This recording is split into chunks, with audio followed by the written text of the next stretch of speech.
Hi guys, இனி நம்ம பார்க்க போகிற படம் டேரக்டர் வால்டர் சார்ஸோட டேரக்ஷனில் வந்த சென்ட்ரல் ஸ்டேஷன். இது ரொம்ப அழகான ரோட் ட்ரிப் மூவி. ஜோஷன் ஒரு குட்டி பையன், அவனுக்கு 9 வயசு ஆகுது. ஆனால் இப்போ வரைக்குமே இவங்க அப்பாவை பார்த்ததே இல்லை. ஒரு நாள் அப்பாவை பார்க்கலாம்னு சொல்லி பஸ்ஸில் ட்ராவல் பண்ணிட்டு இருக்கான். இதை பார்க்குற வயசான டீச்சர் இவங்க கூட ட்ராவல் பண்ண ஆரம்பிக்கிறாங்க. ரெண்டு பேத்துக்கு நடுவில் ஒரு பாண்டு குற ஆரம்பிக்குது. ஆரம்பத்தில் என்ன ரெண்டு பேத்துக்கு ஒருத்தர் பிடிக்கலன்னா கூட போக அவங்க ரிலேஷன்ஷிப் என்ன மாறிட்டு இருக்கு. கடைசி அந்த குட்டி பையன் அவங்க அப்பாவை பார்த்தனா இல்லையா, இதை பற்றி சொல்லிட்டு ஒரு படம் தான் சென்ட்ரல் ஸ்டேஷன். சீரியஸ்லி ஒரு பியூட்டிஃபுல் மூவி. படம் பார்க்கறதுக்கே ஒரு கவிதை மாதிரி இருக்கும். கிட்டத்தட்ட நம்ம தமிழ்லேயே கூட கேடு என்கிற கருப்புத்துறை நந்தலாலமாக சில படம் பார்த்துருப்போம்ல, அதே மாதிரி ஒரு படம் தான் இந்த சென்ட்ரல் ஸ்டேஷன். படம் பார்க்கறதுக்கே அந்தளவுக்கு அழகாக இருக்கும். அந்த கேரக்டர்ஸ் கூட நம்மளும் மிங்கில் ஆயிரும். நிறைய சீன்லாம் பார்க்குறப்ப நம்மளே ரொம்ப ஃபேஸில் ஸ்மைல் வரும். சரி, இப்போ வாங்க சென்ட்ரல் ஸ்டேஷனுங்கிற இந்த கதைக்குள்ள போகலாம். படத்தோட ஸ்டார்டிங்கே ஒரு டீச்சர் அமைக்கிறாங்க. இவங்க தான் அந்த படத்தோட ஹீரோயின். இவங்க பேர் டோரா. கிட்டத்தட்ட இப்போதைக்கு இவங்களுக்கு 40 வயசுக்கு மேலே இருக்கும். டீச்சரோட இல்லாதனால ஒரு லெட்டர் ரைட்டராக இருக்காங்க. இந்த ஊரில் இருக்கிற முக்காசி பேருக்கு எழுத பிடிக்க தெரியாது. இன்கேஸ் யாருக்காவது லெட்டரில் ஆசை இருக்கும்ல, அவங்க ஏதாவது சொன்னாங்கன்னா இவங்க லெட்டர் எழுதுவாங்க. அதுக்காக ₹1 வாங்கிக்குவாங்க. இன்கேஸ் அந்த லெட்டர் அப்படியே போஸ்ட் பண்ணணும்னா அது ₹2 வாங்குவாங்க. இது அவங்க வேலையாக இருக்கும். பார்த்தா டெய்லியும் ரயில்வே ஸ்டேஷனுக்கு நிறைய மக்கள் வருவாங்க. இவங்களும் டேபிளில் போட்டு அவங்க எழுதி கொடுத்துட்டு இருப்பாங்க.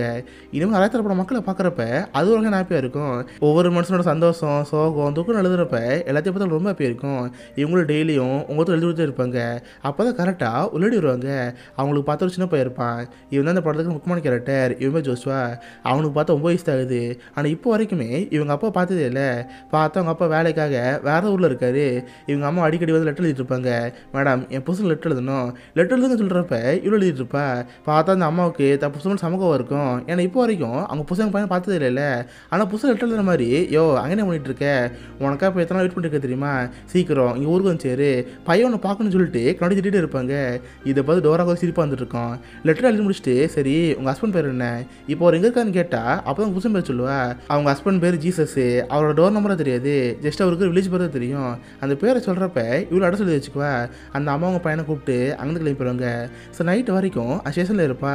சரி, எல்லாம் முடிஞ்சதுக்கப்புறம் நம்ம ஈனோ வீட்டுக்கு போயிடுவா. பார்த்து இவளுக்குன்னு யாருமே கிடையாது. அப்பா அம்மா பூசன் யாருமே இல்லாமல் ரொம்ப தனியாக வந்துட்டு இருப்பா. இந்த வயசுலையுமே இந்த மாதிரி ரொம்ப கஷ்டமாக இருக்கும். ட்ரெயினில் போகிறப்பெல்லாம் இவன் மனசில் அவளுக்கு ஒரு ஏக்கம் இருக்கும். பார்த்து இவளுக்கு பக்கத்து வீட்டில் ஐயர்னு ஒரு பொண்ணு இருப்பா. அவளுக்கு கிட்டத்தட்ட எவ்வளோ மாதிரி ஏஜ் குரூப் தான். ரெண்டு பேரும் அடிக்கடி வீட்டுக்கு வந்து டீ போட்டு பார்த்துட்டு இருப்பாங்க. இந்த மாதிரி நம்ம ஹீரோயின் வாழ்க்கை ஓடிட்டு இருக்கா. கட் பண்ண அடுத்த நாள் எங்கே இதே வேலை தான். வழக்கம் போல காலங்காலத்தில் ரயில்வே ஸ்டேஷனுக்கு போய் லெட்டர் எழுதிட்டு இருப்பா. அப்போ கரெக்டாக திரும்ப நம்ம வருவாங்க. மேடம், என்னோட ஞாபகம் இருக்கா, நேற்று கூட புதுசாக லெட்டர் எழுத சொன்னல, அந்த லெட்டர் அனுப்பிட்டீங்களான்னு கேட்டால் இல்லைம்மா இனி தான் போஸ்ட் பண்ணுவேன். ஏதாவது பிரச்சனை கேட்டால் ஆமாம் மேடம் எக்ஸ்ட்ரா கொஞ்சம் சேர்த்து எழுதணும், கொஞ்சம் ஆட் பண்ணிங்களான்னு கேட்டால் இவ்வளோ எழுதிட்டு இருப்பா. பார்த்தா அவங்க ஹஸ்பண்டுக்கு 2 பசங்க இருக்காங்க. அவங்க இப்போ ஐசிஎஸ் மோசஸ். ஆனால் இது வரைக்குமே இந்த பையனுமே அவங்க பார்த்தது இல்லை. எங்க நம்ம பையனுக்கு அந்த பசங்களை பார்க்க ஆசையாக இருக்குது, எப்போ ஊருக்கு வருது, பையனுக்கு வெக்கேஷன் வரப்போகுது, வேணா ஒரு நாள் நீங்கள் ஊருக்கு வாங்க, பையனை வந்து கூப்பிட்டு போங்கன்னு சொல்லிட்டு லெட்டர் எழுதிட்டு இருப்பாங்க. சரி இவ்வளோ எழுதி வச்சுட்டு, சரிம்மா அவ்வளோதான் முடிஞ்சு போச்சு, நீங்கள் வந்து போன்னு சொல்கிறப்ப அந்த அம்மா பையனோடு போயிட்டு இருப்பாங்க. அப்போ அந்த குட்டி பையன் கையில் பார்த்தா ஒரு பம்பரா இருக்கும். கரெக்டாக ரோடு கிராஸ் பண்ணுறப்ப அந்த பம்பர் கீழே வந்துடுது. அம்மா இங்கே வெயிட் பண்ணு, பம்பர் எட்டு வரேன்னு சொல்லி அந்த பையன் சைடில் குனிஞ்சு போவான். கரெக்டாக அப்போதைக்கு சைடில் இருந்து ஒரு பஸ் வேகமாக வரும். அந்த அம்மா மேலே ஏற்றி அவ்வளோதான் அந்த அம்மா அங்கேயே மறிக்க சாலா. இதை பார்த்து அந்த குட்டி பண்ணி செம்மையாக ஷாக்காயிரும். பஸ்ஸு கடையில் பூந்து அம்மா எழுதிட்டே இருப்பான். கூட ஆட்கள்லாம் தம்பி அடியில் போகக்கூடாது, இங்கே வாப்பா வாப்பான்னு சொல்லிட்டு அந்த பொண்ணு எடுத்து வைப்பாங்க. கரெக்டாக மீன் ஓடி வந்து அந்த இடத்த பார்ப்பா. அந்த அம்மா இறந்து போனதை பார்த்து இவ்வளோ ரொம்ப சுகமாக இருக்குது. அடைச்சாய் இப்போ நம்மளை வந்து பார்த்து போனாங்க. அதுக்கிட்ட அந்த அம்மா இறந்து போயிட்டாங்கன்னு நினச்சி ரொம்ப கஷ்டமாக போச்சு. பக்கத்துலேயே பார்த்தா அந்த பையன் தேம்ச்சம் எழுதிட்டு இருப்பான். எப்படி இந்த குட்டி பொண்ணுங்க சொந்தக்காரங்க யாராவது இருப்பாங்க, அவங்க வந்து கூட்டு போவாங்கன்னு சொல்லி கண்டுக்காமல் இருப்பா. பார்த்தா போலீஸை வந்து அவங்க அம்மா பொண்ணை கொண்டு போயிடுவாங்க. இந்த பையன் அந்த ரயில்வே ஸ்டேஷனில் இருப்பான். காலில் வந்தவன் நைட்டு கழுதுட்டே இருப்பான். இதை பார்த்துமே ரெடி ஒரு மாதிரி இருக்கும். தென் கொஞ்ச நேரத்தில் அந்த பையன் அங்கே வந்து, அம்மா எங்கள் அம்மா லெட்டர் எங்கே இருக்குது, நான் திருப்பி லெட்டர் எழுதுன்னு சொல்கிறப்ப என்னது லெட்டர் எழுதுமா, காசு இருக்கான்னு கேட்டால் காசுலாம் கிடையாது, அதை காலையில் எங்கள் அம்மா கொடுத்தாங்களே, திரும்ப எழுதுங்கன்னு சொல்கிறப்ப இங்கே பாரு அதெல்லாம் போஸ்ட் பண்ணிட்டேன், மறுபடியும் இங்கேருந்து போடான்னு சொல்லிட்டு ட்ரெயின் பிடிச்சி வீட்டுக்கு போயிட்டு இருப்பா. பார்த்தா அந்த பையன் அந்த ரெடியை பார்த்தே இருப்பான். கரெக்டாக ட்ரெயினில் போகிறப்ப இப்படியே ஃபாலோ பண்ணிகிட்டு இருப்பான். இதை பார்த்து இன்னும் புரியாமல் இருக்கும். ஆனால் பெருசாக கண்டுக்காமல் அவ்வளோ வீட்டுக்கு போயிடுவா. இந்த பையனுக்கு இப்போதைக்கு எங்கே போன தெரில. ஸோ நைட்டு அந்த ரயில்வே ஸ்டேஷனில் படுத்துங்கிடுவான். கட் பண்ணால் அடுத்துலாம் கலையிரும். நம்ம ஹீரோன்னு வழக்கம் ஸ்டேஷனுக்கு வந்து வேலை பார்க்க தான் இருப்பா. அப்போ ஸ்டேஷன் முக்கில் அந்த போய் படுத்து தூங்கிட்டு இருப்பான். இதை பார்த்து இவ்வளோ ஒரு மாதிரி இருக்கும். என்ன இந்த போய் வீட்டுக்கு போகலையா, யார் கூப்பிட்டு வரலான்னு சொல்லிட்டு இவ்வளோ பக்கத்தில் போவா. டே படு போயில இன்னைக்கு தான் இருக்கியா, சாப்பாடு வேணுமான்னு கேட்டால் அந்த பையனுக்கு கோவத்தில் இருப்பான். நீ எதை எங்கள் அம்மாக்கள் லெட்டர் எழுதி தரல, எதுக்கு என்ன பேசுகிறேன்னு கேட்டால் அட போடா உனக்கா சாப்பிட கொண்டுன்னு சொல்லிட்டு இவ்வளோ வேலை பார்க்க ஆரம்பிச்சிருவா. பார்த்து கால் எழுத ஆரம்பிச்சவ இன்னொரு எழுதிட்டே இருப்பாளா. அப்போ வரைக்குமே அந்த பையன் அங்கே தான் உட்காந்துட்டு இருப்பான். அப்பப்போ அங்கே வரவங்க போகிறவங்க அந்த பையனுக்கு தான் வந்துடுவாங்க. போவாங்க. இவ்வளோ பார்ட்டே இருப்பா. தென் ஈவினிங் ஆனதுக்கப்புறம் இவ்வளோ வீட்டு போகலான்னு இருப்பாளா. பார்த்தா ரயில்வே ஸ்டேஷன்லேருந்து அந்த போய் பார்ட்டே இருப்பான். ஆக்சுவலாக அந்த பையனுக்கு தேவை அவங்க அப்போட அட்ரஸு. இவனுக்குன்னு இருந்தது அவங்க அம்மா மட்டும்தான். இப்போதைக்கு அவங்களும் இறந்து போயிட்டாங்க. அப்போ தேடி போலாம் பார்த்தா அட்ரஸ் ஒன்று தெரியாது. அதுக்காக தொடர்ந்து நான் மீனே பார்த்துட்டு இருப்பான். இதை பார்த்து அவளுக்கு புரிஞ்சு போச்சு. நீ பொடி போயில இங்கே தான் இருக்க போறியா, சரி அவனோட வாங்கன்னு சொல்லிட்டு அவ வீட்டுக்கு கூட்டி போவா. அந்த பையன் டோரோட வீட்டுக்கு வந்து பார்த்து அவனுக்கு ஆச்சரியமா இருக்கு. ஓ இவங்க நம்மள மாதிரி தானா, யாரும் இல்லாமல் தனியாக தான் இருக்காங்கன்னு சொல்லி இவனு அந்த வீட்டை பார்த்தே இருப்பான். பார்த்தா கொஞ்ச நேரத்துலேயே அவள் ஃப்ரெண்ட் அங்கே வருவா. அவளுக்கு அந்த பையனை பார்த்து ஆச்சரியமா இருக்கு. ஏய் தம்பி யாரா நீ, உன் பேர் என்ன கேட்குறப்ப அவனு ஜோசன் சொல்லுவான். ஓ நீ உங்கள் அப்பா பார்க்க போறியா, ஆமாம் உங்கள் அப்பா எங்கே இருக்காரு, என்னோட பார்க்குறான்னு கேட்டால் அதெல்லாம் எனக்கு தெரியாது. ஆனால் எங்கள் அப்பா கார் பண்ணிட்டு கேள்விப்பட்டிருக்கேன். நான் பெருநானுக்கப்புறம் ட்ரக் டிரைவராக மாறுவேன். நான் ட்ரக்கில் வாங்குவேன்னு சொல்கிறப்ப இது கேட்டு ஒரு சிரிப்பாக இருக்குது. சரி எதுவும் பேசாமல் சமத்த அமைதியாக இருக்கணும், டிவி போட்டு பாருன்னு சொல்லிட்டு டிவி போட்டு விடுவாங்க. இவனு சரி டிவி பார்த்துட்டு இருப்பான். பட் ரொம்ப போர் அடிக்குது. சேரன் அந்த வீட்டை சுற்றி முற்றி பார்த்துட்டு இருப்பான். பார்த்தா நம்ம ஹீரோனுடைய சைல்டுஹுட் ஃபோட்டோலாம் இருக்கும். ஒன்றுனா அதை பார்த்து வைக்கிறப்ப டேபிளில் சில லெட்டரில் இருக்கிற மாதிரி இருக்குது. சேரன் ட்ராயர் திறந்து பார்த்தா கடுன லெட்டர் இருக்கும். ஆக்சுவலாக மீன் என்ன பண்ணுவான்னா இந்த மாதிரி லெட்டர் எழுதிட்டு இருப்பாள். அந்த லெட்டரை போஸ்ட்டே பண்ண மாட்டா. ஏன்னா லெட்டரை போஸ்ட் பண்ணால் அதுக்காக காசு கட்டி ஆகணும். எதுக்கு அந்த காசை வேஸ்ட் பண்ணி ஆகணும், வர காசு மொத்தத்தையும் நம்மளும் எடுத்துக்கோன்னு சொல்லி எந்த லெட்டரையும் போஸ்ட் பண்ணாமல் இருப்பா. பார்த்து இந்த பையனோட அம்மாவோட லெட்டர் அங்கே தான் இருக்கும். இதை பார்த்து செம்மையாக கடை போயிடுது. அடி பாவி ஏமாத்துக்காரி, என்கிட்ட எங்கள் அம்மாவோட லெட்டர் போஸ்ட் பண்ண சொல்லிட்டு இருந்தேன். பட் பார்த்து லெட்டர் இங்கே இருக்குது, என்னையும் ஏமாத்திட்டு திட்டுறப்ப இங்கே பாரு அதெல்லாம் ஒன்று கிடையாது. நீ என்ன கேட்ட, உங்கள் அப்போட அட்ரஸ் கேட்டில, அதுக்காக லெட்டர் இருக்குது. இது உங்கள் அப்போட அட்ரஸு என்னோ பண்ணிட்டு போன்னு சொல்கிறப்ப அந்த பொண்ணு என்ன தெரில. ஏன்னா உங்களுக்கு சுத்தமாக காசே கிடையாது. இங்கேருந்து போகணுன்னா எப்படி போகணும் எங்கே போகணும் தெரியாது. எதுவுமே செய்ய முடியாமல் அமைதியாக இருந்துட்டு இருப்பா. அது போல் நம்ம ஹீரோக்குமே இந்த பையனை வச்சு பிடிக்கவே இல்லை. சொல்லப்போனால் நம்ம ஹீரோயின் ஒரு சுயநலவாதி. காசு கிடைக்கிறதுனா போதும் அதுக்காக என்ன பண்ணுவா. உடனே இந்த பையனை பார்த்து டே தம்பி உனக்கு என்ன உங்கள் அப்பாட்ட போகணுமா, என் கூட வா நான் உனக்கு கூப்பிட்டு போகிறேன்னு சொல்லி தனியார் வீட்டுக்கு கூட்டி போவா. அது பார்த்தா ஒரு பணக்காரங்க வீடு. அந்த வீட்டு வேலை பார்க்குறதுக்கு ஒரு பையன் தேவைப்பட்டிருக்கும். உடனே ஜோஸை விற்று அதுக்கான காசெல்லாம் பார்ப்பா. அதுக்காக அந்த பையனை அவங்களுக்கு கொடுத்து 1000 வாங்குவா. இதை பார்த்து சமப்பே போச்சு. உடனே வேகமாக வீட்டுக்கு வந்து டிவி வாங்குவா. நயர்னு பார்த்து ஹே உனக்கு ஒன்று தெரியுமாடி, நான் புதுசாக டிவி வாங்கியிருக்கேன்னு சொல்கிறப்ப இதை பார்த்து அவளுக்கு ஆச்சரியமா இருக்குது. அடி பாவி இவ்வளோ காசு எங்கே வந்துச்சு, ஆமாம் இந்த வீட்டில் ஒரு குட்டி போயிருந்தால அவள் எங்கேன்னு கேட்டால் அதுவா, அவனை ஒரு வீட்டில் வேலைக்காரனை விற்றுட்டேன், அவனுக்கு வச்சு என்ன பண்ணுறது சோறா போடுறது, அதனால் அந்த பையனை விற்று அந்த காசில் டிவி வாங்கன்னு சொல்லுவா. இதை பார்த்து ஃப்ரெண்டு செமையாக கடை போயிடுச்சு. அடிச்சை போய் பணத்துக்கு இந்த அளவுக்கு கேளமாக இருப்பியா, உன்னை ஃப்ரெண்டு சொல்லிட்டு கூச்சமாக இருக்குது, இங்கேருந்து பொடி கண்டுபிடிச்சிட்டு அவள் ஃப்ரெண்டு படம் கிளம்பி போயிடுவா. இதை பார்த்து நம்ம மீனுக்கு ரொம்ப கஷ்டமாக போச்சு. சரி நைட்டு படுத்துக்கலாம் பார்த்தா நைட்டில் தூக்கம் வராது. சே நம்ம எந்த அளவுக்கு கேளமாக வந்திருக்கோம், போய் பணத்துக்காக ஒரு பையனை விற்றுருக்கோமே, நம்ம இந்த அளவுக்கு மோசமானு சொல்லி அவளுக்கு ரொம்ப கில்ட்டாக இருக்குது. உடனே அடுத்த நாள் காலையில் எங்கே வீட்டுக்கு போவா. மேடம் நேற்று நான் இங்கே வந்தல தெரியாமல் ஒரு பொருள் அடிச்சு போயிட்டேன் போல், அதை மட்டும் எடுத்துக்கிறேன்னு சொல்லி மெதுவாக ரூம்குள்ளே போவா. ஒரு ரூமாக திறந்து பார்க்குறப்ப ஒரு ரூமில் பார்த்தா அந்த பையன் இருப்பான். பார்த்தா ரொம்ப கஷ்டப்பட்டு படுத்துங்கிற மாதிரி இருக்குது. இவன் மெதுவாக அந்த பையன்ட்டு போய் டே ஜோஷுவா என்ன மன்னிச்சிரு வா இங்கேருந்து போகலன்னு சொல்கிறப்ப அவன் சமூகத்தில் இருப்பான். எனக்கு தாய் கிளவி என்னை எங்கள் அப்பா கிட்ட கூட்டிட்டு போகிறேன்னு சொல்லி இந்த இடத்துல வித்துட்டு இல்லை மறுபடியும் இங்கேருந்து பிடிச்சி சொல்கிறப்ப டே நான் பண்ண தப்பு தான்டா என் கூட வான்னு சொல்லி மெதுவாக அந்த பையன் கூட்டி போயிட்டு இருப்பா. இதை பார்த்து அந்த வீட்டில் இருக்கிற பார்த்துருவாங்க. எங்கிட்ட இந்த பையன் கூட்டி போகிறேன் மறுபடியும் இந்த பையன் விடுன்னு சொல்கிறப்ப இவன் அடிப்பு சொல்லி போயிட்டு இருப்பா. கதவை லாக் பண்ணிட்டு போகிறப்ப பார்த்து சட்டை கிழிஞ்சு போயிடும். சட்டை கிழிஞ்சாலும் பரவாயில்லன்னு சொல்லி அந்த பையனை வேகமாக வந்து கூட்டி போயிடுவா. ஜஸ்ட் மிஸ்ஸு எப்படி அந்த பையனை காப்பாற்றிட்டா. இப்போ அந்த பையனை காப்பாற்றுனதே அவளுக்கு ரொம்ப ஹாப்பியாக இருக்குது. தென் அந்த பையனை பார்த்து டே இது உங்கள் அப்பாவோட அட்ரஸு, கொஞ்சம் நேரத்தில் இங்கே ஒரு பஸ் வரும், நீ நான் சேர்ந்து பஸ்ஸில் போவோம், உங்கள் அப்பா போய் பார்ப்போன்னு சொல்கிறப்ப அவனுக்கு கோந்தாருது. என்னது நீ நானுமா, இங்கே பாரு நம்மளும் சமகாண்டா இருக்கேன், வேணா எனக்கு கொஞ்சம் காசு கொடு, எங்கள் அப்பாவை பார்த்ததுமே அந்த காசையும் கொடுத்துருவேன், எனக்கு கொஞ்சம் சுத்தம் பிடிக்காதுன்னு சொல்கிறப்ப இதை பார்த்து அவளுக்கு புரிஞ்சுக்க முடியுது. என்ன இருந்தாலும் ஒரு குட்டி பையன் நம்ம ஏமாற்றிட்டோம், சரி அவனை இங்கே அனுப்பிடுவேன்னு சொல்லி அவனுக்கு கொஞ்சம் காசு தருவா. அவனை அந்த காசு வாங்கி பஸ் ஏறி எங்கேருந்து போகிறதா இருப்பான். இருந்தாலும் இவளுக்கு ஒரு பயமாக இருக்குது. என்ன இருந்தாலும் ஒரு சின்ன பையன் அவனுக்கு தனியாக இருப்பலாமா, அவனுக்கு பிடிச்சாலும் பிடிக்கலாம் பரவாயில்ல நம்மளும் கூட போவோம்னு சொல்லி பஸ்ஸில் பக்கத்தில் உட்காந்துக்குவா. அந்த பையனுக்கு நம்ம மீன் பார்த்து குழந்தை வருது, மூஞ்சி திருப்பிட்டு எது கண்டுக்காமல் உட்காந்துக்குவான். இவளு சேர்னு அந்த பையன் கூட போயிட்டுருக்கா. நைட்டெலாம் அந்த பையன் நம்ம மீன் பேசவே மாட்டான். இவளு கண்டுக்காம அப்படியே படுத்துங்கிடுவா. பார்த்தா அடுத்த நாள் பாத்ரூம் போகிறக்க பசங்க போட்டுவாங்க. இவளு சரி டாய்லெட் போகிறப்ப இந்த பையன் பார்த்து கடையை பார்ப்பான். உடனே டோரா பார்த்து என்னை ஏமாத்தினில்ல, நான் எங்கள் அப்பா பார்க்குறப்ப பூச்சட்டோட போனோம், எனக்கு ட்ரெஸ் வாங்கிதான் சொல்கிறப்ப இதை பார்த்து அழுகுற மாதிரி இருக்குது. சரி அந்த பையனுக்கு சட்டை வாங்கி தருவா. உடனே திரும்ப பஸ் எடுத்துட்டு இவங்க போயிட்டு இருப்பாங்க. போகிறப்ப ஃபுல்லாக அந்த ஊர் பாட்டியாக போயிட்டுருப்பான். எது நம்ம அப்போட ஊராக இருக்கும் பக்கத்தில் வண்டோம்னு சொல்லி எட்டுட்டு பார்த்துட்டு இருப்பான். தென் பஸ்ஸில் போகிறவங்களே ஒரு வேளை நம்ம அப்பா இங்கே தான் இருப்பாரோ, இங்கே இருக்க யாராவது ஒருத்தவங்க நம்ம அப்பா இருப்பாரோ இன்னொரு பாட்டியாக இருப்பான். இதை பார்த்து இழுக்கிற மாதிரி இருக்கு. டே பொடியா உனக்கு என்னதான்டா வேணும்? ஏன் வரவங்க போகிறவங்க எல்லாரும் பார்த்துருக்கேன்னு கேட்டா, ஆமாம் யாராவது எங்கள் அப்பா இருக்கலாம்ல, நான் இது வரைக்கும் எங்கள் அப்பா பார்த்தது இல்லை, இன்றைக்கி எங்கள் அப்பா பார்க்க போகிறேன்னு சொல்கிறப்ப இங்கே பாரு எல்லா அப்பனும் நல்லப்பம் கிடையாது. என் அப்பா இருக்கான் பார்த்தியா, ஒரு கேடு கட்டவன், ஒரு குடிகாரன், அவன் அடிச்சு தான் எங்கள் அம்மா இந்த மாதிரி ஆகிட்டாங்க. ஒரு கட்டத்தில் எங்கள் அம்மா இறந்து போயிட்டாங்க. எங்கள் அப்பா மட்டும் ஒழுங்காக இருந்ததா நான் ரொம்ப நடந்திருப்பேன். நான் இந்த மாதிரி இப்போ இருக்கிறதுக்கு எங்கள் அப்பா தான் காரணம் சொல்கிறப்ப அந்த பொண்ணு அது சொல்லணும் புரியும். அவன் மட்டும் கண்டுக்காமல் வெளியே பார்த்தே இருப்பான். இவ்வளோ சேர்னு சரக்கு அடிச்சிட்டே இருப்பா. பார்த்தா நைட் நேரம் நல்லா தூங்கிட்டு இருப்பாங்களா, அப்போ அந்த பையன் நம்ம இன்னும் சரக்கு பாட்டில் பார்ப்பான்.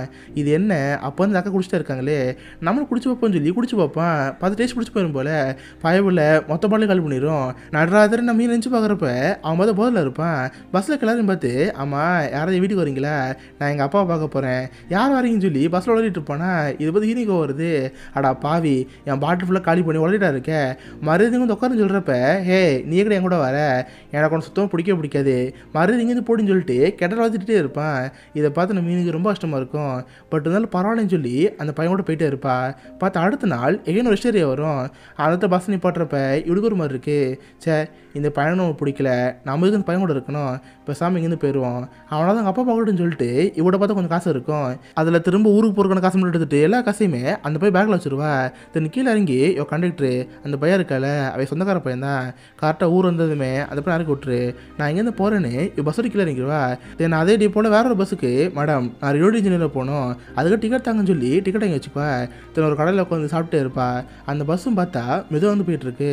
அப்பாடா அந்த பையன் இருந்து போயிட்டான். இதுக்கப்புறம் அந்த பையன் அவங்க அப்பா பார்ப்பான், ரொம்ப ஹாப்பியாக இருப்பான்னு சொல்லி இவன் ஹோட்டலில் உட்காந்துருப்பா. சைடில் திரும்பி பார்த்தா அந்த பைப்பில் கீழே உட்காந்துருக்கு. இதை பார்த்து இவளுக்கு புரியாமல் இருக்கு. டே பொடி பையில நீ பஸ்ஸில் தானே இருந்த, எப்போ கீழே இறங்கன்னு கேட்டால் அவன் எதுவும் கண்டுக்காமல் இருப்பான். இதை பார்த்து அவளுக்கு புரிஞ்சு போச்சு. சொல்லப்போனால் அந்த பையனுக்கு தனியாக போக பிடிக்கல, நம்மளும் கூடன்னு ஆசைப்படுறான் போல. சரி இங்கே உட்காந்துருப்போன்னு சொல்லி அமைதியாக உட்காந்துருப்பா. அப்போ கையில் பார்த்தா பேக் இல்லாமல் இருக்கு. என்ட பொடி பையில கீழே இறங்கினில, பேக் எடுத்தேன்னு கேட்டால் அவன் பேக் எடுத்துருக்க மாட்டான். பார்த்து பஸ்ஸோடு சேர்ந்து பேகும் போயிருச்சு.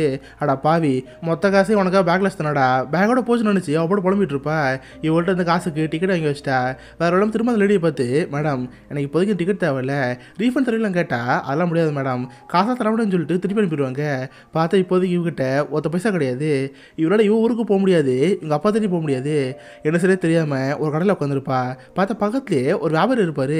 ரெண்டு பேர் என்ன சரியே தெரியாமல் ஒரு பாட்டே இருப்பாங்களா. அவங்கள பார்த்து, என்ன மேடம் பசிக்குதா, சாப்பிடணுமான்னு சொல்லிட்டு சாப்பிட தருவாரா. இதை பார்த்து இந்த மேடம் குஷியாக போச்சு. தெய்வமே ரொம்ப நன்றி, சாப்பிட கொடுங்கன்னு சொல்லிட்டு அவங்க நம்பிக்கிட்டு இருப்பாங்க. இதை பார்த்து அவருக்கு ஒரு மாதிரி இருக்குது. அப்போ தான் எல்லாத்தையும் நடந்ததை கேட்டு தெரிஞ்சுக்குவார். ஓ இந்த ஊருக்கு போகணுமா, நான் ஒரு வியாபாரி தான், கடையெல்லாம் பொறுக்காக போயிட்டுருக்கேன், வேணா என் கூட அப்படியே வாங்க, போகிற வழியில் ட்ராப் பண்ணுறேன்னு சொல்கிறப்ப இவங்களுக்கு ரொம்ப போய் போச்சு. சேர்ந்த ஆள் கூட சேர்ந்து ட்ரக்கில் போயிட்டு இருப்பாங்க. போகிறப்ப நல்லா ஜாலி சிரிச்சு பேசிட்டு இருப்பாங்க. சொல்லப்போனால் இவங்களுக்கு அந்த வியாபாரம் பிடிச்சி போச்சு. ரெண்டு பேரும் கிட்டத்தட்ட ஒரு சேம் ஏஜில் இருக்காங்க. இப்போ வரைக்கும் நம்ம காரணமாக இருக்குல்ல, ஆனால் அந்த ஆள் மேலே லைட்டர் இன்ட்ரெஸ்ட் இருக்கும். ஸோ வண்டியில் போயிட்டே இருக்கிறப்ப நடுவில் பார்த்தா கடை வருது. ஜஸ்ட்டு ஒரு 5 நிமிஷம் மட்டும் பொருளை வச்சுருன்னு சொல்லிட்டு மூட்டில் இறக்கிட்டு இருப்பாரு. இந்த குட்டி பொண்ணு மெதுவாக அந்த கடையில் போவான். அந்த கடையில் பார்த்தா தின்பண்டங்களாக இருக்கும். இவனுக்குமே ரொம்ப பசிக்கும், கையில் ஒரு காசு இல்லை, அதனால் யாருக்கு தெரியாமல் கடையில் இருக்கிற பொருள் ஆட்டை போட்டுட்டு இருப்பான். சாக்லேட் எடுத்து பாக்கெட்டில் வச்சுட்டு டோரா பார்க்க போவான். டோரா இங்கே பார்த்தியா கடையிலேருந்து பொருள் ஆட்டை போட்டேன்னு சொல்கிறப்ப, அட பாவி இவ்வளோதான் எடுத்தியா, என்கிட்ட சொல்ல மாட்டியா இருன்னு சொல்லிட்டு இவன் கடையில் போவா. பார்த்தா அவட ஹேண்ட்பேக் இருக்கும். எவ்வளோ ஆட்டை போட முடியுமோ அந்த கடையில் ஆட்டையை போட்டு பேக்கில் வச்சுட்டு இருப்பா. இது கரெக்டாக அந்த கடைக்கார பார்த்துட்டு போல. நான் மீனை பார்த்து, மேடம் உங்கள் பேக்கில் என்ன இருக்குது, பேக்கை திறக்கன்னு சொல்கிறப்ப அந்த லேடிக்கு அள்ளி விட்டுருச்சு. போச்சுரா மாட்டினோம், செத்தோன்னு இருக்கிறப்ப கரெக்டாக பார்த்து வியாபாரி வருவார். என்ன சார் ஏதாவது பிரச்சனையா, இவங்க நம்ம ஃப்ரெண்டு தான் சொல்கிறப்ப, இல்லை சார் ஏதோ ஒரு பொருள் ஆட்டைப்படமாக இருந்துச்சு, அதுக்காக கூப்பிட்டேன்னு சொல்கிறப்ப, இங்கே பாருங்கள் அவங்களும் அந்த மாதிரி பண்ணியிருக்க மாட்டாங்க, இன்கேஸ் ஏதோ ஒரு பொருள் குறைய மாதிரி இருந்துச்சுன்னா கடையில் வச்சுக்கோங்க, என் குழந்தை கழிச்சுக்கணும்னு சொல்கிறப்ப அந்த கடைக்கார பசங்க கண்டுக்க மாட்டார். நான் மீன் ஜஸ்ட் மிஸ்ஸில் தவிச்சங்க வந்துடுவா. இந்த நெகன் ட்ரக்கில் ஜாலியாக போயிட்டு இருப்பாங்க. அந்த குட்டி பையனுக்கு வண்டி ஓட்ட ஆசையாக இருக்கும். ஓ வண்டி ஓட்டணுமா, என் மடியில் உட்காந்துக்குன்னு சொல்லிட்டு மடியில் வச்சுக்குவார். ஜாலியாக ஸ்டேரிங்கில் கை வச்சுட்டு ரொம்ப போயிட்டு இருப்பான். கார் ஓட்டுற மாதிரி அவனுக்கு ஒரு ஃபீல் அடிச்ச மாதிரி இருக்கும். இப்படியே அவங்க போயிட்டே இருக்கிறப்ப நைட் டைம் வருது. ட்ரக்கை ஓரம் நிப்பாட்டிட்டு கேம்போர்ட் படுத்துட்டு இருப்பாங்க. பார்த்து அந்த பையவில் படுத்து தூக்கிடுவான். நம்ம ஹீரோ அந்த வியாபாரம் நைட்டாக பேசிட்டே இருப்பாங்க. சொல்லப்போனால் நம்ம டோராக்கு அந்தளவு பிடிச்சிருக்குல்ல, பர்சனல் லைஃப் பார்த்துலாம் அந்தளவு சொல்லிட்டு இருப்பாங்க. இவர் சேர்னதை கேட்டுட்டு நைட்டு படுத்து தூங்கிடுவார். பார்த்து அடுத்த நாள் ட்ராவல் பண்ணிட்டு இருப்பாங்க. ட்ரக் எடுத்துட்டு ஒரு பெட்ரோல் பம்ப் போவாங்க. பக்கத்தில் ரோட்டில் சாப்பிட்டு இருக்கிறப்ப இவளுக்கு அந்த ஆள் தனியாக பேச ஆசையாக இருக்குது. உடனே குட்டி பண்ண பார்த்து, டே ஜோஸ்வா தனியாக போடா, அங்கே ஒரு கேம் இருக்குது பாரு, அதை போய் விளாடுன்னு சொல்கிறப்ப அந்த பையனை வந்து கிளம்பி போயிடுவான். தென் இவங்க அந்த வியாபாரம் கை பிடிப்பாங்க. சொல்லப்போனால் இவங்களுக்கு அந்த வியாபாரம் பிடிச்சி போச்சுல, சார் கையை பிடிச்சி லவ் ப்ரப்போஸ்லாம் வைப்பாங்க. பட் அவங்களுக்கு ரொம்ப வெக்கமாக இருக்கும். சார் ஒரு 1 நிமிஷம் வெயிட் பண்ணுங்க, நான் உள்ளே போயிட்டு வரேன்னு சொல்லி பாத்ரூமில் போவாங்க. பார்த்து லிப்ஸ்டிக்கில் எடுத்துகிட்டு மேக்கப் போட்டுருப்பாங்க. இந்த வியாபாரிக்குமே அது லேடியை பற்றி புரிஞ்சு போச்சு. அவங்களுக்கு நம்ம மேலே ஒரு ஆசை இருக்குது போல். ஆனால் இந்த வயசில் நமக்கு தேவைன்னு சொல்லி இவர் அங்கேருந்து போதா இருப்பார். கரெக்டாக டோரா மேக்கப்பில் போட்டு டேபிள் வந்து பார்ப்பாங்க. பார்த்தா டேபிளில் அந்த வியாபாரம் இருக்க மாட்டார். பார்த்தா ட்ரக் எடுத்துகிட்டு அந்த மனசு போட்டு வந்து கிளம்பிடுவார். இதை பார்த்து டோரா மனசு புரிஞ்சு போயிடுவாங்க. ஏன்னா இந்த வயசில் அது அவங்களுக்கு ஒரு தொழிலாளரையும் பார்த்துருப்பாங்க. ஆனால் வந்து அவர் ரிஜெக்ட் பண்ணிட்டு போயிட்டார்ல. இதை பார்த்து அவங்களுக்கு ரொம்ப கஷ்டமாக போயிடும். பார்த்தா பக்கத்துலேயே தான் ஜோஷாவும் இருப்பான். இப்போதைக்கு அந்த பையனை கூப்பிட்டு எங்கே போன்னு தெரில. அவங்க பாட்டு ஒரு பஸ் ஸ்டாப்பில் உட்காந்து இருக்கிறப்ப அங்கே பார்த்தா ஒரு வண்டி வந்துட்டு இருக்கு. அது ஆக்சுவலாக ஏதோ ஒரு கோயில் திருவிழாக்கு போகிற வண்டி. இவங்க வண்டி நிப்பாட்டி, சார் நாங்களும் அந்த ஊர்த்த போயிடணும், கூட இருக்கலாமா கேட்டால் தாராளமாக இருக்கலாம். ஆனால் என்ன தலைக்கு பார்த்துட்டாளர் காசு இருக்கான்னு கேட்டால் இவட காசு இல்லாமல் இருக்கும். ஆனால் கையில் ஒரு வாட்ச் இருக்குது. இப்போதைக்கு வந்துட்டு இதுதான் சார் இருக்குது, இதை வச்சு கொஞ்சம் அட்ஜஸ்ட் பண்ணிக்கோங்கன்னு சொல்கிறப்ப அவங்களுக்கு சார் நடுவில் ஏற்றிக்கோங்க. இவ்வளோ வண்டியில் போயிட்டே இருக்கிறப்ப இது ஃபுல்லாக கோயிலுக்கு போகிற குஷி தானே, ஃபுல்லாக சாமி பாட்டை பாடிட்டே இருக்கும். அலையிலேன்னு பாடிட்டு இருக்கிறப்ப இது பார்த்து கடுத்து வருது. போய் இந்த வண்டியில் ஏறணும், பெருசாக நடந்தே போயிடுவோம்னு சொல்லி கடுப்பாக இருக்கும். பட் வழி இல்லாமல் அந்த கூட்டத்தோடு போயிட்டே இருப்பா. பார்த்தா போகிற வழியில் சாப்பிட வந்துட்டு இருப்பாங்க. பரவாயில்ல பாட்டு பாட்டு கடுப்பு எடுத்தாலும் சாப்பிட தராங்களே, இதுவே போதுன்னு அந்த வண்டியில் போயிட்டே இருப்பா. பார்த்தா ஒரு வழியாக சர்ச் வந்துடுது. நைட்டு இந்த ஊரில் ஒரு பெரிய மாதா கோயில் திருவிழா இருக்குது. எல்லோரும் அதுக்காக அங்கே போயிட்டு இருக்கிறப்ப நமது கோயில் போயிட்டு பக்கத்தில் தான் அவங்க அப்பாவோட வீடு இருக்குது. அந்த இடத்துக்கு போகணும்னு சொல்லி சைடில் பார்த்தா ஒரு கிராமம் இருக்கும். அதில் மொத்தமாக ராஜர் வீடு தான் இருக்கும். இவனும் ரொம்ப ஹாப்பியாக அந்த வீட்டுக்கு போயிட்டு இருப்பான். எஸ் அப்பா பார்க்க போகிறோம், அப்பா அங்கே இருக்க போகிறான்னு சொல்லி அந்த வீட்டுக்கு போவான். அங்கே பார்த்தா ஒரு லேடி இருப்பாங்க. டோரா அவங்கள பார்த்து, மேடம் இந்த மாதிரி இங்கே ஜீசஸ் நேராக இருக்காங்களா, இதெல்லாம் அந்த அட்ரஸும் கொடுக்குறப்ப இவங்களும் வாங்கி பார்ப்பாங்க. ஓ ஜீசஸா, இருங்க கூப்பிட்றேன்னு சொல்லி ஒரு ஆள் கூடுவாங்க. பார்த்தா ஒரு நம்பர் வருவான். இந்த குட்டி பையனும் இதான் அப்பா நினச்சிக்குவான். அவரும் லெட்டர் வாங்கி பார்த்துட்டு, ஓ ஜீசஸா, அவன் ஃப்ரெண்டு தான், பட் என்ன பண்ண குடியார பையன், கொஞ்சம் வருஷத்துக்கு முன்னாடி இங்கே தான் கார்பெண்டராக பார்த்தான். ஆனால் குடிச்சிட்டு காசை செலவு பண்ணனால இங்கேருந்து வேற ஊருக்கு போயிட்டான். இங்கேருந்து கொஞ்சம் ஒரு பொண்ணு ஒரு கிராமம் இருக்கும், இப்போதைக்கு அங்கே தான் இருக்கான். இவன் அட்ரஸ் தரேன்னு சொல்லி அட்ரஸ் தருவாங்க. இதை பார்த்து அந்த பையனுக்கு மனசு உடைஞ்சு போயிடும். அப்பா பார்க்கலாம் ஆசை வந்தவனுக்கு அப்பா பார்க்க முடியல. அது போக அவங்க அப்பாவை குடிக்கான வர சொன்னாங்களே, இந்த பையன் ரொம்ப கஷ்டமாக இருக்கும். அழுகிட்டு அங்கேருந்து போயிட்டு இருக்கிறப்ப பார்த்தா நைட் ஆயிடுச்சு. அந்த ஊர் ஃபுல்லாக மாத குளத்தில் நடந்துட்டு இருக்கோம். இவங்களும் அந்த பையனை பார்த்து, டே ஜோஷுவா கவலைப்படாத, நாளைக்கு காலை இங்கேருந்து போகணும்னு சொல்கிறப்ப அது விளையாட்ட பசிச்சுட்டு இருக்கோம், எனக்கு ரொம்ப பசிக்குது, சாப்பாடு இருக்கான்னு கேட்டால் இது பார்த்து அவனுக்கு கோவம் வருது. டே எல்லாத்துக்கும் நீ தான்டா, இன்னும் நான் பாட்டிய ஊரில் ரொம்ப ஹாப்பியாக இருந்திருப்பேன். ஒரு நாள் இங்கே பாரு காசு இது இல்லாமல் பசி வந்துட்டு இருக்கேன், எனக்கும் பசி உயிர் போகுது, எல்லாத்துக்கும் நீ தான் காரணம் பண்ணி திட்டுறப்ப அவனுக்கு ரொம்ப கஷ்டமாக போச்சு. அழுதுட்டு அந்த கூட்டத்தில் ஓடிட்டு இருப்பான். இதை பார்த்து இவ்வளோ கஷ்டமாயிரும். சே போய் சின்ன படுத்திட்டு இருக்கமே, நம்ம தான் அறிவுலாம் போச்சு. இல்லை ஜோஷுவா இங்கேருந்து ஓடாதரா, ஜோஷம் கத்திக்கிட்டு அந்த கூட்டத்தில் போயிட்டு இருப்பாங்க. கடைசியாக பார்த்தா ஒரு கோயில் மாதிரி இருக்குது. அதுக்குள்ளே பார்த்தா ஃபுல்லாக ப்ரேயர் பண்ணிட்டு இருப்பாங்க. நிறைய மக்கள் கடலுக்கு எழுதி போட்டு பேப்பர் வச்சுட்டு இருப்பாங்க. சில பேர் வேறு வேறு வகையில் வழிபாடெல்லாம் பண்ணிட்டு இருப்பாங்க. இதை பார்த்து இவங்களுக்கு ரொம்ப ஆச்சரியமாக இருக்கும். அதை அப்படியே பார்த்து வைக்கிறப்ப இவங்களுக்கு கண்ண கட்டுற மாதிரி இருக்குது. எனக்கு கிட்டத்தட்ட 2 நாளுக்குலாம் ப்ராப்பராக சாப்பிடவே இல்லை. பசி மயக்கத்தில் அங்கேயே மயக்கம் போட்டு விழுந்துருவாங்க. பார்த்தா பக்கத்தில் தான் ஜோஷா வந்துருப்பான். டோரா மயக்கம் போடுறதை பார்த்து அவனுக்கு ரொம்ப வருத்தமாக இருக்கும். அவன் தான் பக்கத்தில் வந்து அவன் தூக்கிட்டு இருப்பான். கட் பண்ண இடத்துல கல்லாயிரும். மயக்கத்துலேருந்து மெதுவாக டோரா கண்டுபிடிச்சி பார்ப்பா. பார்த்து நடு தெருவில் அந்த பையன் மடியில் படுத்துருப்பாங்க. இதை பார்த்து அவங்களுக்கு ஒரு மாதிரி இருக்கும். என்ன தான் நம்ம அந்த பையனை திட்டினாலும் அவனுக்கு நம்மளை பாசம் இருக்குது, நம்மளை கேரிங்க பார்த்துட்டோன்னு நினச்சி ரொம்ப ஹாப்பியாக இருப்பாங்க. இப்போதைக்கு உட்காந்து அமைதியாக பார்த்துட்டு இருப்பாங்க. இப்போ இவங்களுக்கு சுத்தமாக ஒரு பைசா காசு கிடையாது. சேருங்க சும்மா பார்த்து இருக்கிறப்ப எல்லாமே வியாபாரமாக இருக்குது. பார்த்தா ஒரு பக்கம் ஃபோட்டோ எடுத்துகிட்டு இருப்பாங்க. ஒரு பக்கம் லேடி வந்து, மேடம் ஏதாவது காசு இருக்கா, ஜோசியை பார்க்கணும்னு சொல்லி ஜோசி கிட்ட இருப்பாங்களா. இதை பார்த்து அந்த பையனுக்கு ஒரு ஐடியா வருது. ஏன்னா அந்த லேடிக்கிட்ட ஒரு கைவசா சொல்லிட்டு இருக்கு. உன்னை எல்லாரையும் பார்த்து, காய்ஸ் உங்களுக்கு கடவுளுக்கு ஏதாவது லெட்டர் ஆசையாக இருக்கா, உடனே இங்கே வாங்க, ஒரு லெட்டர் எழுதுறதுக்கு 1 ரூபா, லெட்டரை போஸ்ட் பண்ணுறதுக்கு 2 ரூபா, எல்லோரும் இங்கே வாங்கன்னு சொல்கிறப்ப இதை பார்த்து அவளுக்கு புரிஞ்சு போச்சு. பார்த்தா அங்கேயே சின்ன ஒரு டேபிளில் போட்டு வியாபாரத்தை ஆரம்பிச்சிடுவாங்க. அங்கே வர பக்தர்களும் அவங்க வேண்டுதலாம் மீண்டும் சொல்லிட்டு இருப்பாங்க. இவ்வளோ உட்காந்து ஒன்றும் எழுதிட்டு இருப்பா. பார்த்தா கால ஆரம்பிச்ச பிஸ்னஸ் சென்டர் ஆகிருக்கும். இவங்க நினச்சதை விட அதிகமாக காசு வந்துருக்கும். இதை பார்த்து டோராவுக்கு ரொம்ப போய் வச்சு, டே ஜோஷா இப்போ நம்ம தான் பணக்காரங்க, வா பிடிச்சது வாங்கி சாப்பிடுன்னு சொல்லி வாங்கி சாப்பிட்டு இருப்பாங்க. தன் அங்கேயே பார்த்து ஒரு ட்ரெஸ் இருக்கும். இந்த பையலுக்கு நம்ம டோராக்கு ட்ரெஸ் வாங்கி தான் ஆசையாக இருக்குது. அண்ணா இந்த ட்ரெஸ் எவ்வளோ, 5 ரூபாயா, எனக்கா தாங்கன்னு சொல்லிட்டு டோராக்கா ட்ரெஸ் வாங்கி தருவான். இதை பார்த்து ரொம்ப போய் போச்சு. இப்போதைக்கு 2 பேர் ஒரு பெஸ்ட் ஃப்ரெண்டாக மாட்டாங்க. இங்கே வந்ததுக்கு ஞாபகார்த்தமாக 2 பேரும் ஃபோட்டோ எடுத்துக்குவாங்க. பார்த்தா காலையில் தான் அடுத்த ஒரு பஸ் இருக்குது, அது வரைக்கும் ரூமில் தங்குவோம்னு சொல்லி 2 படுத்து வைக்கிறவங்க. பார்த்தா அடுத்த பஸ்ஸை பிடிச்சி பக்கத்து கிராமத்துக்கு போவாங்க. பார்த்தா இந்த கிராமத்தில் அவங்க அப்பா இருக்கதான் ஃப்ரெண்டு சொல்லியிருப்பார்ல. சேர அந்த அட்ரஸ் வாங்கி அந்த இடத்துக்கு போய் பார்ப்பாங்க. ஒரு ஆளை பார்த்து, சார் இங்கே ஜீசஸ் இருக்காரா, ஜீசஸ் எங்கன்னு கேட்குறப்ப யார் அவனா, அவள் 6 மாதம் முன்னாடி எங்கேயோ போனாமா, பட் ஆளே காணோம், இப்போ வரைக்கும் யாருமே இங்கே பார்க்கவே இல்லை, ரொம்ப மாதமாக நீங்கள் ஆளே காணும்னு சொல்கிறப்ப இந்த பையனுக்கு மனசு உடைஞ்சு போயிடும். இவ்வளோ தூரம் நம்ம அப்பா தேடி வந்தோம், 2 ஊருக்கு வந்து பார்த்தோம், 2 ஊரில் நம்ம அப்பா இல்லை, அவ்வளோதான் நம்ம அப்பா இதுக்கிட்ட பார்க்க முடியாது, பேசாமல் இங்கேருந்து போயிடும்னு சொல்லி சோமா வந்து போயிட்டு இருப்பானா. இதெல்லாம் பக்கத்தில் இருந்து ஒரு சின்ன போய் பார்த்து இருப்பானா.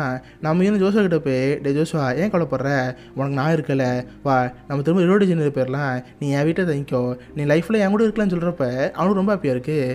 2 பேரும் பஸ்ஸு பிடிச்சி திரும்ப அவங்க ஊருக்கு போதா இருப்பாங்க. நம்ம இன்னும் ஃப்ரெண்டு ஃபோன் பண்ணி, ஐரீன் எப்படி இருக்க, ஜோஷுவா இப்போதைக்கு என் கூட தான் இருக்கான், நான் உனக்கு கூட்டு வரப்போறேன்னு சொல்கிறப்ப அவளுக்கு ரொம்ப ஹாப்பியாக இருக்குது. சரி நான் உனக்காக வெயிட் பண்ணிட்டு இருக்கேன், கண்டிப்பாக இந்த பண்ண பார்க்கணும்னு சொல்கிறப்ப இவ்வளோ ஹாப்பியாங்கன்னு போதா இருப்பா. பார்த்தா அந்த ஊர்லேயே ஏதோ ஒரு பையன் வேலை பார்க்குற மாதிரி தெரியுது. இதுக்கு முன்னாடி ஒரு பையன் அவங்க பேசுகிற கேட்டு இருந்தால, அந்த பையன் அந்த பையனை பார்த்து ஏதோ காது குசு பேசுகிற மாதிரி இருக்குது. உடனே அந்த பையன் நம்ம மீன் பார்க்க வருவான். மேடம் நீங்கள் அப்பா பார்க்க தான் கேள்விப்பட்டேன், நீங்கள் யாருன்னு கேட்குறப்ப அவளுக்கு ஒன்றுமே புரியாமல் இருக்குது. என்னது உங்கள் அப்பாவா, நானும் உங்கள் அப்பா பார்க்க வரலப்பா, ஜீசஸ்னு ஒரு ஆள் பார்க்க வந்தோம், உனக்கு அவர் தெரியுமான்னு கேட்டால் அதாங்க சொல்கிறேன், ஜீசஸ் எங்கள் அப்பான்னு சொல்கிறப்ப நீ குடிப்பொண்ணுக்கு ஆச்சரியமாக இருக்குது. டோராவும் அந்த பையன்கிட்ட, ஓ அவர் உங்கள் அப்பாவா, ஆக்சுவலாக உங்கள் அப்பாவோட ஃப்ரெண்டு, அவரை பார்த்து ரொம்ப வருஷம் ஆயிடுச்சு, அதுக்காக இங்கே பார்க்கணும்னு சொல்கிறப்ப அப்படியே மேடம் இவ்வளோ தூரம் எங்கள் அப்பா பார்க்க வந்துட்டீங்க, வாங்க வீட்டுக்கு போகணும்னு சொல்லி கூட்டு போயிட்டுருப்பான். அப்போ தான் பக்கத்தில் இருந்த பையனை பார்த்து, தம்பி உன் பையனை கேட்டு வைப்பான். நான் மீனுக்கு அந்த பையனை பார்த்து பயமாக இருக்கும், அவன் உண்மையான பேர் சொல்லாமல் ஜலாடுன்னு சொல்லுவான். இவனு சேர்னு அந்த பையனை விட்டு கூட்டி போவான். பார்த்து அவனுக்கு ஒரு தம்பி இருப்பான். ஆக்சுவலி 2 பேர் யாருன்னா நம்ம ஈரோட அண்ணன். ஆக்சுவலி ஈரோட அப்பாவுக்கு 2 பொண்டாட்டி, மொதல் ஒய்ஃப் இறந்து போயிருப்பாங்க. அந்த மொதல் ஒய்ஃப் பிறந்தவங்க தான் இந்த 2 பசங்க. மொதல் பையன் பேர் ஐசைஎஸ், 2வது பையன் பேர் மோசிஸ். அந்த அம்மா இறந்ததுக்கப்புறம் அவங்க அப்புறம் எல்லாம் பண்ணியிருப்பாரு, அதுதான் நம்ம ஈரோட அம்மா. அவங்களுக்கு பிறந்தவன் தான் நம்ம ஈரோட ஜோஷுவா. ஆனால் இப்போ வரைக்கும் அந்த பசங்களுக்கு தெரியாது. மேடம் உள்ளே வாங்க, இதை எங்கள் வீடுன்னு சொல்கிறப்ப இந்த இப்போ அப்போ தான் உள்ளே போவான். அப்போ அந்த வீட்டில் பார்த்தா ஒரு ஃபோட்டோ இருக்குது, அதில் இவங்க அப்பா அம்மா ஃபோட்டோ இருக்குது. இப்போ தான் ஃபஸ்ட் டைம் இவங்க அப்பா ஒரு ஃபோட்டோவில் பார்க்குறான். ஆமாம் ஜீசஸ் எங்க, அவர் இப்போ இங்கே தான் இருக்காருன்னு கேட்டால், எங்க வந்ததுக்கு அதை பற்றி கேட்குறீங்க, டி குட்டி பையனே நீ பார்க்க ரொம்ப அழகாக இருக்க, என் கூட வாரியா, உனக்கு ஒன்று பண்ணித்தரேன்னு சொல்லி பண்ணி கூட்டி போவாங்க. அது பார்த்தா மர ஏரியா மாதிரி இருக்கும். அந்த பையனுக்காக அவங்க ஒரு பொம்மை ரெடி பண்ணி தருவாங்க. இதை பார்த்து குட்டி பண்ணி ரொம்ப ஹாப்பியாக இருக்கும். பார்த்து எங்கள் அண்ணங்களோட ஹாப்பியாக விளாண்டுட்டு இருப்பான். சொல்லப்போனால் அந்த அண்ணங்களுக்கு இவன் தான் தமிழ் தெரியாது, ஆனால் நம்ம இருக்கு இவன் நம்ம அண்ணங்கன்னு தெரியும். ஜாலியாக அவங்களோட ஃபுட் விளாண்டுட்டு இருப்பானா. இது நம்ம ஈன்னு பார்த்து ரசிச்சுட்டு இருப்பா. இந்த நைட் நேரம் உட்காந்து அமைதியாக பேசிட்டு இருப்பாங்க. அப்போ தான் எல்லா விஷயம் தெரிய வருது. ஆக்சுவலாக அந்த பசங்களோட அம்மா சின்ன வயசு தான் பிறந்து இருப்பாங்க. இதனால அவங்க அப்பா 2வது கல்யாணம் பண்ணியிருப்பாரு. அவங்க தான் ஆனா நம்ம ஜோஷோட அம்மா. 2 பேர் ஹாப்பியாக இந்த பசங்க வளர்த்து தான் இருப்பாங்க. ஆனால் ஒரு நாள் இவங்க சித்திக்கு அப்பா சண்டை வந்திருக்கும். இதனால கோமன் சித்தி இங்கேருந்து கிளம்பி போயிட்டாங்க. போகிறப்ப அவங்க ப்ரெக்னெண்ட்டாக இருந்தாங்க. அவங்க வயிற்றில் என் தம்பி இருந்தான். இப்போ வரைக்கும் நாங்கள் எங்கள் தம்பி பார்க்கவே இல்லை. கடைசியாக எங்கள் சித்தி இங்கேருந்து போய் 9 வருஷம் ஆயிடுச்சு. ஆனால் போனவங்க இப்போ வரைக்கும் திரும்ப வரவே இல்லை. எங்கள் அப்பாவுமே சித்தி இங்கேருந்து போனதுக்கப்புறம் ரொம்ப கஷ்டப்பட்டார். அவங்க ஞாபகார்த்தத்தில் குடியார மாட்டார். எந்நேரமும் குடிச்சிட்டு வேலைக்கு போகாமல் இருந்தார். அப்போ தான் நாங்களும் கொஞ்சம் பெரிய பசங்க வந்துட்டு இருந்தோம். அதுக்கப்புறம் அவருக்கு ஒரு புத்தி வந்துச்சு, சரி பசங்களா நீங்கள் உங்களை பார்த்து இங்கே இருந்துக்கோங்க, அப்பா வேலைக்கு போகிறேன்னு சொல்லி பக்கத்தில் ஊர் இருக்குது, அங்கே தான் சுரங்க இருக்கதை கேள்விப்பட்டோம், அங்கே தான் வேலைக்கு போனார். அப்போ போன மனுஷன் தான் இப்போ அவர் பார்க்கவே இல்லை. கடைசி அவர்கிட்ட இருந்து ஒரு லெட்டர் வந்துச்சு. கிட்டத்தட்ட 6 மாதம் இருக்கும். அந்த லெட்டர் இப்போ வரைக்கும் மட்டும் சும்மா தான் இருக்குது. எனக்கு 2 எழுத பிடிக்க தெரியாது, என்ன எழுதிக்கான்னு தெரியாமல் லெட்டர் சும்மா தான் வச்சுருக்கோம். நீங்கள் அதை படித்து கட்டிலாம் கேட்குறப்ப இவ்வளோ வாங்கி வைப்பா. பார்த்தா அந்த லெட்டர் அவர் ஒய்ஃபுக்கு எழுதியிருக்காரு. ஆனால் நீ எப்படி இருக்க, உனக்கு கண்டிப்பாக எவ்வளோ கோவம் இருக்கும், என்னோட பிரிஞ்சு போய் நீ பையனை வளர்த்துட்ருக்க. ஆனால் இப்போ வரைக்கும் நான் அந்த பையனை பார்க்கவே இல்லை. என் மற்ற 2 பசங்களுமே அவன் தம்பி பார்க்க ஆசைப்படுறாங்க. புரியுது, நான் லெட்டர் லேட்டாக தான் இருக்குது, எனக்கு எழுத பிடிக்க தெரியாது. எழுத பிடிக்க தெரிஞ்ச ஒருத்தரை பார்த்து தான் இந்த லெட்டர் எழுதியிருக்கேன். சொல்லப்போனால் நான் கூட இப்போ ரிலோடி ஜெனரேட் தான் வந்திருக்கேன். ஆனால் நீங்கள் இருக்குன்னு தெரியவே தெரியாது. உன்னை தேடி ஒரு 6 மாதம் இருக்க போகிறேன். கண்டிப்பாக ஊராக தெரியாது, உடனே நான் பையனை பார்ப்பேன். இன்கேஸ் அதுக்கு முன்னே எனக்கு கண்டுபிடிச்சிட்டு வச்சுக்கேன். அதுக்காக இந்த லெட்ரு, இந்த லெட்டரை படிக்கிறேன்னா நீ வீட்டில் இருக்குன்னு அர்த்தம். என் பசங்களோட நீ இந்த வீட்டிலே இரு. என்னால் முடிஞ்ச அளவுக்கு உன்னை தேடி பார்த்துட்டு திரும்பி வீட்டுக்கு வருவேன். வந்து பார்த்தா நீ அங்கே இருப்ப. நீ நான் என் 3 பசங்க எல்லோரும் ஹாப்பியாக அங்கே இருப்போம். ஒரு ஃபேமிலி வாழ்வான்னு சொல்லி அந்த லெட்டரில் இருப்பாங்க. இதை பார்த்தவங்க பசங்களே ஹாப்பியாக இருக்குது. இதை பார்த்து ஜோஷுவா ரொம்ப கஷ்டப்படுவான். ஏன்னா இவங்க அம்மாவோட இந்த ஊருக்கு வர வேண்டியது. ஆனால் இப்போ அவங்க அம்மா இறந்து போயிட்டாங்க. இன்னொரு ஆச்சரியம் என்னன்னா, இவங்க அப்பா இவங்க தேடி போயிருக்காரு. இத்தனை நாள் நம்ம எந்த ஊரில் இருந்தனோ அந்த ஊரில் அவங்க அப்பா இருக்காரு. இவனை தேடி அந்த ஊர் ஊர்வலிச்சிட்டு இருக்காரு. இதெல்லாம் தெரிஞ்சு ஜோஷுக்கு ரொம்ப ஆச்சரியமாக இருக்கும். அதுபோல் மற்ற 2 பசங்களுக்கும் நம்ம ஏதாவது தம்பி தெரியாமல் இருக்குது. ஏதோ ரேண்டமாக ஒரு பையன் போல் ஃப்ரெண்டோட பையன் நினச்சி அவங்களோட ஜாலியாக பண்ணிட்டு இருப்பாங்க. இப்போ லெட்டர்லாம் படிச்சு முடிச்சதுக்கப்புறம் வெளியே உட்காந்துருப்பாங்க. பார்த்தா நைட் டைம் வானமே அழகாக இருக்கும். நட்சத்திரத்தில் பார்க்குறப்ப பரவாயில்லையே, நீங்கள் அப்பா பார்க்க போகிற 6 மாதமாக ஒன்றா தேடி நம்ம ஊரில் இருந்திருக்காரு, நம்ம தான் பார்க்க முடிருக்கோம். இந்த வாழ்க்கை இந்த மாதிரி இருக்குன்னு சொல்கிறப்ப இவனை பார்ட்டே இருப்பான். தென் உங்கள் அண்ணன் வந்து என்ன வெளியே உட்காந்துருக்கீங்க, வாங்க உள்ளே தூங்குன்னு சொல்லிட்டு நடு படுத்து தூங்க வைப்பான். பார்த்தவன் தம்பியை அவங்க பக்கத்தில் படுக்க வச்சுக்கோங்க. நான் மீன் மட்டும் தனியாக ஒரு பட்டுன்னு படுத்துருப்பா. பார்த்தா நடுராத்திரி அவப்படிந்திப்பா. சொல்லப்போனால் நம்ம மீனுக்கு இந்த ஃபேமிலிக்கு பிடிக்கல, இந்த ஃபேமிலி பார்க்க ரொம்ப அழகாக இருக்குது, அவங்க அன்னைக்கு 2 பேரும் தம்பி நல்லா பார்த்துக்குவாங்க, என்னதான் இப்போ வரைக்கும் அவன் தான் தம்பி தெரியலனா கூட இப்போ நல்லா பார்த்துக்குறாங்க, தம்பி தெரிஞ்சால் தாங்க தங்குவாங்க, கண்டிப்பாக சில மாதத்தில் அவங்க அப்பா வந்துடுவார், இவங்கள ஃபேமிலியாக ஒரு ஹாப்பியாக விடுவாங்க, நம்ம தேவையில்லாம நம்ம இங்கே இருக்கணும், இன்கேஸ் காலையில் இங்கேருந்து போனோம் நம்மளை பார்த்து அடம் முடிப்பான், நம்ம இப்போ இங்கேருந்து போயிடுவோம்னு சொல்லி நைட் அங்கேருந்து போகிறா இருப்பா. அப்போ தான் அந்த பையன் வாங்கி கொடுத்த அந்த ட்ரெஸ்ஸை பார்ப்பா. ஃபஸ்ட் டைம் அதை போட்டு பார்க்குறப்ப ரொம்ப அழகாக இருக்குது, பரவாயில்ல இன்னும் டேஸ்ட் இருக்குது, சரி கடைசியாக அந்த பையனை பார்த்து போவோம்னு சொல்லி பெட்ரூம் வந்து பார்ப்பா. பார்த்தா 2 நாளுக்கு நடுவில் ஜாலியாக படுத்து தூங்கிட்டு இருப்பான். இதை பார்த்தா ரொம்ப ஹாப்பியாக இருக்குது. இப்போ பார்த்தா நம்ம மீங்கிட்ட 2 லெட்டர் இருக்கும். ஒன்று ஜோஷோட அம்மா அவங்க அப்பா அனுப்பின வெள்ளை லெட்டர், இன்னொன்று அவங்க அப்பா அவங்க அம்மா அனுப்பின ப்ளூ லெட்டர். 2 லெட்டருமே அவங்க ஃபோட்டோ வச்சிருவா. தென் காலங்காலத்தில் மொதல் பஸ் பிடிச்சி ஊர் பழம் பார்ப்பா. கட் பண்ணால் கிட்டத்தட்ட விடுற மாதிரி இருக்குது. இந்த குட்டி பையனுக்கு காலையில் எழுந்து நான் மீன் பார்க்கணும்னு தோணுது. என்னோட பெட்ரூமில் வந்து பார்த்தா இருக்க மாட்டா. இதை பார்த்து அவனுக்கு புரிஞ்சு போச்சு. இங்கேருந்து போயிட்டாங்கன்னு நினச்சி வேகமாக ஓடிட்டு இருப்பான். பார்த்தா அதுக்குள்ள நம்ம ஹீரோயின் பஸ் பிடிச்சி அங்கே போயிடுவா. போகிறப்ப அவளே அறியாமல் அவளுக்கு அழுக ஆரம்பிச்சிடும். ஆரம்பத்தில் ஜோஷுவை பார்க்குறப்ப இவளுக்கு பிடிக்காம வந்திருக்கும். கிட்டத்தட்ட அந்த பையனை சமயத்தை பார்க்க ஆரம்பிச்சிருப்பா. ஆனால் இப்போ அந்த பையனோட போகிறப்ப இவளுக்கு அழுக வந்துட்டுருக்கு. தென் லெட்டர் எடுத்து அவளுக்கு எழுத ஆரம்பிப்பா. இங்கே பாரு ஜோஷுவா, இது வரைக்கும் நான் எத்தனையோ பேருக்கு லெட்டர் எழுதியிருக்கேன், ஆனால் இது வரைக்கும் எனக்கு லெட்டர் எழுதுனது இல்லை. இந்த லெட்டரை படித்து பார்க்குறப்ப உனக்கு ஞாபகம் நினைக்கிறேன், நீ உங்கள் அப்பா அண்ணங்களோட ரொம்ப ஹாப்பியாக வந்துட்டு, ஆனால் என்றைக்குமே என்னை மறந்துடாத. இன்கேஸ் இன்னைக்கு திரும்ப ரோடு இன்ஜினியர் வந்தீங்கன்னா என்னை வந்து பார்த்துப்போ. அப்படி இன்கேஸ் பார்க்குற வாய்ப்பு கிடைக்கலன்னா உங்கள்கிட்ட ஃபோட்டோ இருக்குல்ல, எப்போல்லாம் ஞாபகம் வருதோ அந்த ஃபோட்டோ எடுத்துப்பாரு. அதே மாதிரி தான் உன் ஞாபகங்கள் வரப்பலாம் அந்த ஃபோட்டோ எடுத்து பார்ப்பேன். 2 பேர் அதை பார்த்து வாழ்க்கை விட்டுவோம். சொல்லப்போனால் சின்ன வயசுலேருந்து நான் சில ஏக்கங்களுக்கு வாழ்ந்தவ. ஒரு நல்ல அப்பா எனக்கு கிடைக்கலன்னு சொல்லி நிறைய வாட்டி எங்கிருக்கேன். ஆனால் உன் அப்பா அந்த மாதிரி கிடையாது. என்னதான் மற்றவங்க அப்பாவை தப்பாக சொன்னாலும் உங்கள் அப்பா ரொம்ப நல்லவர். கண்டிப்பாக நீ ஒரு பார்ப்பேன், அவர் ரொம்ப ஹாப்பியாக இருப்பார். ஆனால் என்றைக்குமே என்னை மறந்துடாத. இப்போதைக்கு டோரான்னு சொல்லி அந்த லெட்டர் எழுதி முடிப்பா. பார்த்தா இந்த பக்கம் அந்த பையனை வைப்பாங்க. ஊரோட உச்சியிலேருந்து தூரத்தில் போகிற பஸ்ஸை பார்ப்பான். பார்த்தா அந்த ரோட்டில் அவள் போகிற பஸ் போயிட்டுருக்கு. அதை பார்த்து அவனுக்கு ரொம்ப மோசலாக இருக்கும். அவனே அறியாமல் திரும்பி வளர ஆரம்பிப்பான். பார்த்தா அதே மாதிரி நம்ம ஹீரோயினும் அவளே அறியாமல் கண்ணீர் அடக்க முடியல. திரும்பி அழுதுகிட்டு அவள் கையில் பார்த்தா ஃபிலிம் மாதிரி இருக்குது. பார்த்து இதே மாதிரி அந்த பையன்கிட்டே இருக்கும். 2 பேரும் ஊற்றுல போகிறப்ப அவங்க ஃபோட்டோ எடுத்துருப்பாங்களே, அந்த ஃபோட்டோவை 2 பேரும் பார்ப்பாங்க. அந்த நினைவுகளோட 2 பேரும் சிரிச்சுட்டு இருப்பாங்க. இதோட சென்ட்ரல் ஸ்டேஷனுங்கிற இந்த படம் முடியுது. சீரியஸ்லி ரொம்ப அழகான மூவி. படம் பார்க்குறப்ப நம்மளே இன்வெஸ்ட் ஆயிடுவோம். ஆரம்பத்தில் டோரா பார்க்குறப்ப நம்மளுக்கு பிடிக்காம இருக்கும். காசுக்காக அடுத்தவங்க லெட்டர் போஸ்ட் பண்ண வந்திருப்பா. அந்த பையனை விற்று அதை காசாக்கெல்லாம் பார்த்துருப்பா. ஆனால் அப்படிப்பட்ட கேரக்டர் கடைசி இந்த மாதிரி இருக்கும். நம்மளே அவளுக்காக ஃபீல் பண்ண வச்சிருப்பாங்க. இதுதான் இந்த சென்ட்ரல் ஸ்டேஷனுங்கிற படம். 1999 பெஸ்ட் ஃபாரின் ஃபிலிம் கேட்டகரியில் இந்த படம் நாமினேட் ஆச்சு. ஆனால் வருஷத்துக்கான அவார்டை இந்த படம் வாங்க போயிடுச்சு. ஏன்னா இந்த வருஷம் இது கூட போட்டி போட படம் என்னன்னா லைஃப் இஸ் பியூட்டிஃபுல். ஸோ ஆப்வியஸாக அந்த படம் ஆசை வந்துச்சு. ஸோ கண்டிப்பாக உங்க எல்லாருக்குமே இந்த படம் பிடிச்சுன்னு நினைக்கிறேன். அப்படி பிடிச்சிருந்தா இந்த லைக் பண்ணுங்கள். இந்த மாதிரி வித்தியாசமான மூவிஸை பற்றி தெரிஞ்சுக்க மிஸ்டர் ஹாலிஸ் பண்ணி வச்சுக்கோங்க. அடுத்த நாள் ஒரு ஆசமான மீட் பண்ணுறேன். அது வரைக்கும் பை கைஸ்.